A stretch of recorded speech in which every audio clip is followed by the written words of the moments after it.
സമ്മർദ്ദങ്ങൾക്കും വിലപേശലിനും മുന്നിൽ യു.ഡി.എഫ് മുഖം തിരിച്ചതോടെ PV. Anwar വഴങ്ങുകയാണ്. യു.ഡി.എഫിന്റെ അന്ത്യശാസനവും league കൈവിട്ടതും അൻവറിന് തിരിച്ചടിയായി. അസോസിയേറ്റ് അംഗത്വം മുന്നണിയിൽ നൽകിയാൽ ആര്യാടൻ ഷൗക്കത്തിനായി പ്രചാരണത്തിന് ഇറങ്ങാമെന്നാണ് അൻവറിന്റെ നിലപാട്. എന്നാൽ അൻവർ ആദ്യം പിന്തുണ പ്രഖ്യാപിക്കട്ടെ എന്നാണ് യു.ഡി.എഫ് പറയുന്നത്. അല്പസമയത്തിനകം ഒതായിലെ വീട്ടിൽ അൻവർ മാധ്യമങ്ങളെ കാണുന്നുണ്ട്. അതേസമയം അൻവർ ഉന്നയിച്ച കാര്യങ്ങളിൽ തീരുമാനം പറയേണ്ടത് നേതൃത്വമാണെന്ന് യു.ഡി.എഫ് സ്ഥാനാർത്ഥി ആര്യാടൻ ഷൗക്കത്ത് പറഞ്ഞു. പി.വി. അൻവറിനും യു.ഡി.എഫിനും യോജിച്ചു പോകാവുന്നതിൽ ഒരു പ്രശ്നം ഉണ്ടാവുമെന്ന് എനിക്ക് തോന്നുന്നില്ല. അപ്പോൾ സ്വാഭാവികമായിട്ടും അവിടെ ഒരു അത്തരം കാര്യങ്ങളൊരു കോൺഫ്ലിക്റ്റ് വരേണ്ട ആവശ്യമുണ്ടെന്ന് എനിക്ക് തോന്നിയിട്ടില്ല. എന്തൊക്കെയായാലും അതൊക്കെ ആധികാരികമായി അത്തരം കാര്യങ്ങൾ അതിന് മറുപടി പറയേണ്ടത് ഞാനല്ല, എൻ്റെ നേതൃത്വം. എല്ലാവരെയും ചേർത്ത് പിടിച്ചുകൊണ്ട് ഒരുമിച്ച് നിർത്തിക്കൊണ്ടായിരിക്കും മുന്നോട്ട് പോകുക. പൂർണ്ണമായും പ്രതീക്ഷയാണ് നമ്മളെ സംബന്ധിച്ചിടത്തോളം ഉള്ളത്. അതുകൊണ്ടാണ് ഞങ്ങളുടെ പ്രവർത്തനങ്ങളൊക്കെ ആരെയും കാത്തു നിൽക്കാതെ ഞങ്ങൾ മുന്നോട്ട് കൊണ്ടുപോകുന്നത്. ഇതിലിപ്പോൾ ആരെയും കാത്തു നിൽക്കേണ്ട കാര്യമില്ല. അപ്പോൾ കാത്തു നിൽക്കാതെ തന്നെ നമുക്ക് മുന്നോട്ട് കൊണ്ടുപോകാൻ കഴിയുന്നത് നമുക്ക് അത്രമാത്രം നമ്മുടെ ഗ്രൗണ്ട് ഇവിടെയുണ്ട്. നമ്മൾ കഴിഞ്ഞ കാലത്ത് നിലമ്പൂരാണ്. നിലമ്പൂരിൽ 2 ടൈമിൽ ഒരു ചെറിയ അബദ്ധങ്ങൾ സംഭവിച്ചു. അതിനി ഉണ്ടാവരുത് എന്ന് ഈ നാട്ടുകാർക്കും എല്ലാവർക്കും അവർക്ക് അതിയായ ആഗ്രഹമുണ്ട്. അപ്പോൾ സ്വാഭാവികമായിട്ടും ആ ആഗ്രഹത്തിന്റെ കൂടെ നിൽക്കുക എന്നുള്ളതാണ് നമ്മളെ സംബന്ധിച്ചിടത്തോളം. യു.ഡി.എഫിന്റെ പഞ്ചായത്ത് കൺവെൻഷനുകൾക്ക് ഇന്ന് തുടക്കമാവുകയാണ്. ആദ്യം കരുളായി പഞ്ചായത്തിലാണ് കൺവെൻഷൻ. കെ.പി.സി.സി അധ്യക്ഷൻ സണ്ണി ജോസഫ്, പ്രതിപക്ഷ നേതാവ് വി.ഡി. സതീശൻ എന്നിവർ ഇന്ന് നിലമ്പൂരിലുണ്ട്. അതേസമയം എൻ.ഡി.എ ക്യാമ്പിലേക്ക് വന്നാൽ ബി.ജെ.പി വിട്ടു നൽകിയ സീറ്റിൽ മത്സരിക്കാൻ ബി.ഡി.ജെ.എസ് തീരുമാനിച്ചു. സ്ഥാനാർത്ഥി നിർണയത്തിന് ജൂൺ 1 വീണ്ടും സംസ്ഥാന കൌൺസിൽ ചേരും. നിലമ്പൂർ സ്ഥാനാർത്ഥി നിർണയത്തിനായി എൽ.ഡി.എഫ് ക്യാമ്പിലും ചർച്ചകൾ സജീവമാവുകയാണ്. 30-ാം തീയതി മറ്റന്നാൾ വൈകിട്ട് 3:30 എൽ.ഡി.എഫിന്റെ നേതൃയോഗം ചേരും. സ്ഥാനാർത്ഥി തീരുമാനം മുന്നണിയെ അറിയിക്കുന്നതിന് വേണ്ടിയാണ് യോഗം. ഈ യോഗത്തിന് ശേഷം സ്ഥാനാർത്ഥിയെ ഔദ്യോഗികമായി പ്രഖ്യാപിക്കും. സി.വി. അനുമോദ് വിവരങ്ങളുമായി ചേരുന്നുണ്ട്. അനുമോദ്, അല്പസമയത്തിനകം ഒതായിലെ വീട്ടിൽ അൻവർ മാധ്യമങ്ങളെ കാണുമ്പോൾ എന്തു പറയും എന്നതിലേക്കാണ് ഈ മൊമെന്റിലെ കൗതുകം മുഴുവൻ ഇരിക്കുന്നത്. ഏത് തരത്തിൽ അദ്ദേഹം ഒരു പരിക്കില്ലാത്ത രീതിയിൽ തന്റെ സമവായ നീക്കം അല്ലെങ്കിൽ വഴങ്ങാനുള്ള തീരുമാനം അറിയിക്കും എന്നത് ശ്രദ്ധയോടെ കാണാം. അതേസമയം തന്നെ അൻവറിന്റെ വാക്കുകൾ നമുക്ക് അവിടെ കേൾക്കാം. അൻവർ എന്തായാലും ഒതുങ്ങുകയാണെന്ന് മനസ്സിലാക്കാം. യു.ഡി.എഫ് വളരെ കർശനമായൊരു നിലപാടെടുത്തു. നേരത്തെ തന്നെ പ്രചാരണത്തിന് ഇറങ്ങാൻ പറ്റി. വളരെ സജീവമായി മണ്ഡലത്തിൽ നിറഞ്ഞു നിൽക്കുന്നു. അപ്പോൾ ആ ഒരു ഫസ്റ്റ് ലാപ്പിലെ ആനുകൂല്യം മുഴുവൻ യു.ഡി.എഫ് എടുക്കുകയാണോ?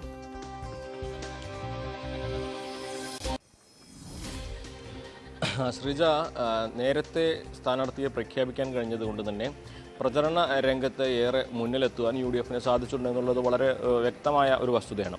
ഇന്നിപ്പോൾ ആര്യാടൻ ഷൗക്കത്തിൻ്റെ സ്ഥാനാർത്ഥി പ്രചരണം വിവിധയിടങ്ങളിലെ വ്യക്തിത്വങ്ങളെ നേരിൽ കണ്ടുകൊണ്ടാണ്.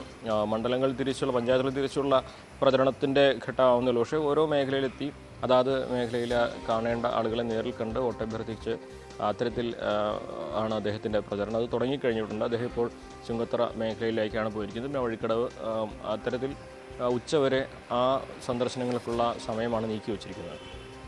ഇന്ന് ഏറ്റവും പ്രധാനപ്പെട്ട കാര്യം പി.വി. അൻവർ എങ്ങനെ ഇന്നലത്തെ വിഷയങ്ങളിൽ തൻ്റെ നിലപാട് വ്യക്തമാക്കുമെന്നുള്ളതാണ്. 9 മണിക്ക് ഇപ്പോൾ നടത്താൻ പോകുന്ന വാർത്താ സമ്മേളനത്തിൽ അദ്ദേഹം എന്തെല്ലാം കാര്യങ്ങൾ പറയുന്നുണ്ട്. നമുക്കിപ്പോൾ തന്നെ അറിയാം, യു.ഡി.എഫ് ഒരു തരത്തിലും അൻവറിനുമായി വിട്ടുവീഴ്ച ചെയ്യുന്നില്ല എന്ന ഒരു സാഹചര്യം തന്നെയാണുള്ളത്.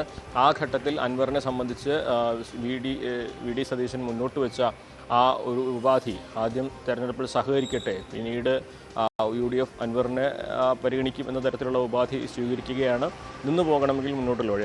പക്ഷേ അത് ഇത്രയുമൊക്കെ വെല്ലുവിളി നടത്തി, ഇത്രയുമൊക്കെ വിവാദങ്ങളുണ്ടാക്കി യു.ഡി.എഫിനെയും കോൺഗ്രസിനെയും ഒക്കെ വലിയ പ്രതിസന്ധിയിലേക്ക് തള്ളിവിട്ട് ഇനി അൻവർ എങ്ങനെ ഈ ഉപാധികളുമായി സമരസപ്പെട്ടു പോകും, അതിൽ എന്ത് ന്യായീകരണങ്ങൾ, എന്ത് വിശദീകരണങ്ങൾ നൽകുമെന്നുള്ളതാണ് അറിയേണ്ടത്. ഇന്ന് അടുത്ത ദിവസം തൃണമൂൽ കോൺഗ്രസിൻ്റെ നേതൃയോഗം ചേരുന്നുണ്ട്. അതിനുശേഷം ഔദ്യോഗികമായിട്ട് പിന്തുണയുടെ കാര്യമോ മത്സരത്തിൻ്റെ കാര്യമോ പ്രഖ്യാപിക്കുമെന്നായിരുന്നു അദ്ദേഹം ഇന്നലെ പറഞ്ഞിരുന്നത്. ഇന്ന് വാർത്താ സമ്മേളനത്തിൽ അദ്ദേഹം അതുമായി ബന്ധപ്പെട്ട് എന്തെങ്കിലും കാര്യങ്ങൾ പറയുമോ എന്നുള്ളതും വളരെ പ്രധാനപ്പെട്ടതാണ്. നിലമ്പൂരിലെ തെരഞ്ഞെടുപ്പ് ഈ ഘട്ടം വരെയും അൻവറിനെ കേന്ദ്രീകരിച്ച് മുന്നോട്ട് പോകുന്നു എന്ന് തന്നെയാണ് പ്രധാനപ്പെട്ട കാര്യം. അത് ഇടതുപക്ഷത്തിലെ കാര്യത്തിലേക്ക് വരികയാണെങ്കിൽ അവരും അൻവറിൻ്റെ നിലപാട് എന്ത് എന്നുള്ളത് ഉറ്റുനോക്കുന്നുണ്ട്. അൻവർ മത്സരിക്കുകയാണെങ്കിൽ അതുണ്ടാക്കാൻ പോകുന്ന സ്വാധീന മേഖലകൾ, അവിടെ എത്രത്തോളം വോട്ട് നഷ്ടമാകാനുള്ള സാഹചര്യം, അതെല്ലാം മുന്നിൽ കണ്ടുകൊണ്ട് ഒരു സ്ഥാനാർത്ഥിയിലേക്ക് എത്തുക എന്ന ആലോചനയാണ്. അതാണ് ഇടതുപക്ഷത്തിൻ്റെ ഈ ഒരു തീരുമാനം പ്രഖ്യാപനം എത്ര വൈകുന്നതിന് കാരണം അൻവർ മത്സരിക്കുന്നതും അൻവർ പിന്തുണയ്ക്കുന്നതും രണ്ട് സാഹചര്യങ്ങളാണ് തീർക്കുക. അൻവർ നേരിട്ട് മത്സരിച്ചാൽ മാത്രം വോട്ട് ചെയ്യുന്ന ഒരു വിഭാഗങ്ങളുണ്ട്, എല്ലാ മേഖലകളിലും ഉണ്ട്. അപ്പോൾ സ്വാഭാവികമായിട്ട് അങ്ങനെയുള്ള സാഹചര്യങ്ങൾ വിലയിരുത്തിയ ശേഷമേ ഇടതുപക്ഷത്തിൻ്റെ സ്ഥാനാർത്ഥി പ്രഖ്യാപനം ഉണ്ടാവുള്ളൂ. അതിൻ്റെ കാരണം അത്തരത്തിലാണെന്ന് നമുക്ക് മനസ്സിലാക്കാൻ കഴിയുന്നത്. സ്വരാജിലേക്കും അഡ്വക്കേറ്റ് ഷെറോൺ അറോയിലേക്കും ആണ് ഇടതുപക്ഷത്തിൻ്റെ സ്ഥാനാർത്ഥി പട്ടികയിലെ പ്രധാനപ്പെട്ട പേരുകളായിട്ട് ഉയർന്നിരിക്കുന്നത്. രണ്ടുപേരും പാർട്ടി അംഗത്വം ഉള്ളവർ, പാർട്ടി ചിഹ്നത്തിൽ മത്സരിക്കുന്നവരായതുകൊണ്ട് തന്നെ അക്കാര്യത്തിൽ ഈ രണ്ട് പേരുകൾ പ്രധാനമായിട്ടും ചർച്ചയിലുണ്ട്. അതോടൊപ്പം സ്വതന്ത്ര സ്ഥാനാർത്ഥിയുടെ സാധ്യതകളും ഇടതുപക്ഷം പരിഗണിക്കുന്നുണ്ട്, ആലോചിക്കുന്നുണ്ട്. അത്തരത്തിലുള്ള പല പേരുകളിൽ ചർച്ച ചെയ്തിട്ടുണ്ടെങ്കിലും കൃത്യമായ ഒരു പേരിലേക്ക് എത്തിയിട്ടില്ല എന്നുള്ളൊരു വസ്തുത തന്നെയാണ്. മറ്റന്നാൾ വൈകുന്നേരം ചേരുന്ന യോഗത്തിന് ശേഷം അങ്ങനെ ഒരു തീരുമാനത്തിലേക്ക് എത്തും. പ്രഖ്യാപനം വൈകാതെ ഉണ്ടാവുകയും 1-ാം തീയതിക്ക് മുൻപ് തന്നെ ഒരു പ്രഖ്യാപനം ഉണ്ടാവുകയും ചെയ്യുമെന്ന് നമുക്ക് പ്രതീക്ഷിക്കാം. MS അനീഷ് കുമാർ ഒതായിലുണ്ട്, അൻവറിന്റെ വീട്ടിലുണ്ട്.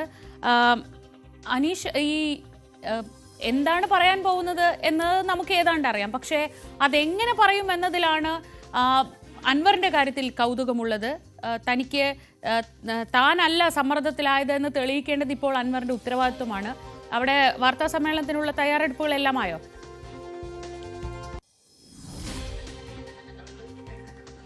തീർച്ചയായും അല്പസമയത്തിനകം PV അൻവർ സ്ഥലത്തേക്ക് എത്തും. വലിയൊരു മാധ്യമ പടതന്നെ ഇപ്പോൾ അദ്ദേഹത്തിന്റെ വസതിയിലുണ്ട്.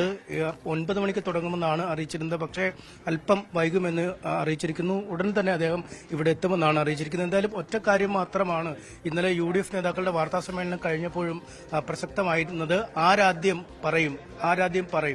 ഈ ഒരു ഒറ്റ കാര്യത്തിലാണ് കാര്യങ്ങൾ മാറി നിന്നത്. UDF നേതാക്കൾ അൻവർ തങ്ങളോടൊപ്പം വരണമെന്ന് പറയുമോ, അല്ലെങ്കിൽ താൻ ഉപാധികളില്ലാതെ UDFനെ പിന്തുണച്ചുകൊണ്ട് ആര്യാടൻ ഷൌക്കത്തിന്റെ വിജയത്തിനായി നിലമ്പൂരിൽ പോരിനിറങ്ങുമോ എന്നത് പറയുമോ? ഈ രണ്ട് കാര്യങ്ങളിൽ മാത്രമാണ് ചില അവ്യക്തതകൾ ഉണ്ടായിരുന്നത്. എന്തായാലും ആ അവ്യക്തതകൾ UDF നേതൃത്വം ഇടപെട്ട് നടത്തിയ ചർച്ചയിൽ തീരുമാനമാക്കിയിരിക്കുന്നു എന്നാണ് മനസ്സിലാക്കാൻ കഴിയുന്നത്. ഇന്നലെ വൈകിട്ട് മാധ്യമങ്ങളെ കണ്ടപ്പോഴും അൻവറിന്റെ ഭാഗത്തു നിന്നും മഞ്ഞുരുകുന്നു എന്നതിന്റെ സൂചനകൾ തന്നെയാണ് പുറത്തു വന്നത്. താൻ ഹാപ്പിയാണ്, എന്ത് തീരുമാനം വന്നാലും താൻ ഹാപ്പിയാണ് എന്നാണ് അദ്ദേഹം പറയുന്നത്. ഒപ്പം ഈ ബസ്സിൽ താനും യാത്രയ്ക്കുണ്ടാവും. പക്ഷേ അതേത് തരത്തിലാണ്, അതായത് വാഹനത്തിനുള്ളിലാണോ പുറത്താണോ അല്ലെങ്കിൽ ഗോവണിയിൽ ആണോ എന്തടക്കമുള്ള കാര്യങ്ങളെക്കുറിച്ചൊക്കെ ഇപ്പോൾ പറയാൻ കഴിയില്ല. എങ്കിലും ഈ വാഹനത്തിൽ താൻ ഉണ്ടാവുമെന്ന് അദ്ദേഹം അസന്നിഗ്ധമായി തന്നെ പറഞ്ഞിരുന്നു. ഒപ്പം ഈ ആര്യാടൻ ഷൌക്കത്തിനെതിരെ നേരത്തെ കുറച്ചധികം ആരോപണങ്ങളൊക്കെ അദ്ദേഹം ഉന്നയിച്ചിരുന്നു. ഈ നിലമ്പൂരിൽ ആര്യാടന് വിജയസാധ്യത കുറവാണ് എന്നടക്കമുള്ള കാര്യങ്ങളൊക്കെ പറഞ്ഞിരുന്നു. പക്ഷേ അക്കാര്യങ്ങളൊക്കെ പറഞ്ഞപ്പോഴും ഒരു തൃണമൂൽ കോൺഗ്രസിന്റെ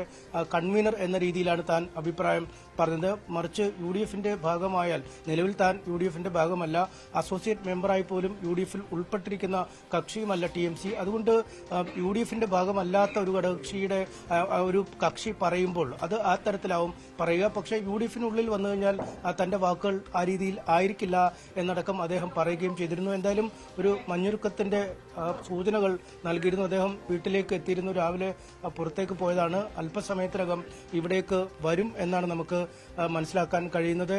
ഈ നിലമ്പൂരിലെ തെരഞ്ഞെടുപ്പ് രാഷ്ട്രീയം ഏറെ ആകാംക്ഷയോടെ കാത്തിരിക്കുന്ന PV അൻവറിന്റെ വാർത്താ സമ്മേളനം അല്പസമയത്തിനകം ഉണ്ടാവും. എന്താണ് അദ്ദേഹം പറയുക? പുതിയ കടുത്ത തീരുമാനങ്ങളിലേക്ക് എന്തെങ്കിലും പോകുമോ, അതോ താൻ നേരത്തെ തന്നെ പ്രവചിക്കപ്പെട്ട പോലെ തന്നെ ഒരു മഞ്ഞുരുകലിന്റെ വാർത്തകൾ